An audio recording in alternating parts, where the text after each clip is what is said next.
ধানের জমি কাদার মধ্যে দিয়ে এসে 1 হাঁটু জল পার করে এসে হচ্ছে একটা উঁচু জায়গা আছে ওইখানে প্রায়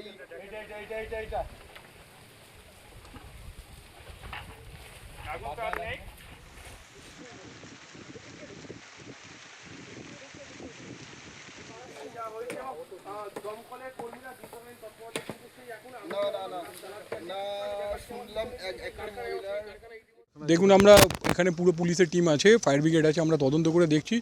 প্রিলিমিনারি যে ইনফরমেশন আছে, বাপি নস্কর বলে কেউ একজন এখানকার স্থানীয় লোকেদেরকে মাছের ব্যবসার নাম করে জঙ্গলের ভেতরে একটা জায়গায় বাজি মজুত করেছিল বা তৈরি করছিল, সেটা ম্যাটার অফ ভেরিফিকেশন। কিছু মানুষ গুজব ছড়াচ্ছে যে 5 জন ইনজিওর্ড হয়েছে, 5 জন আহত হয়েছে, হতাহত হয়েছে, এরকম কোনো কিছু ইনফরমেশন আমাদের কাছে নেই।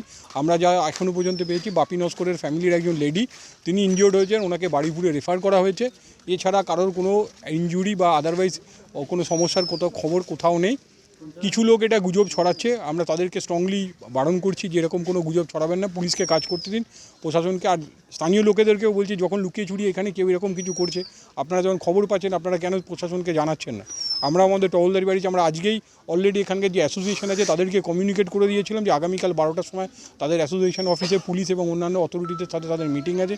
স্ট্রিক্টলি বারণ করে দেওয়া আছে যেগুলো ইলিগাল ফায়ার ক্র্যাকার্স আছে আর উইদাউট লাইসেন্সে যারা করছে তাদেরকে ব্যবসা না করার জন্য স্ট্রং অ্যাকশন হবে যদি কেউ উইদাউট লাইসেন্সে, আর যেগুলো লাইসেন্স বহির্ভূত বাজি আছে অর্থাৎ গ্রিন ফায়ার ক্র্যাকার্সের বাইরের যেগুলো আছে সেগুলোর এগেনস্টে প্রশাসন এবং পুলিশ যথাযথ ব্যবস্থা নেবে।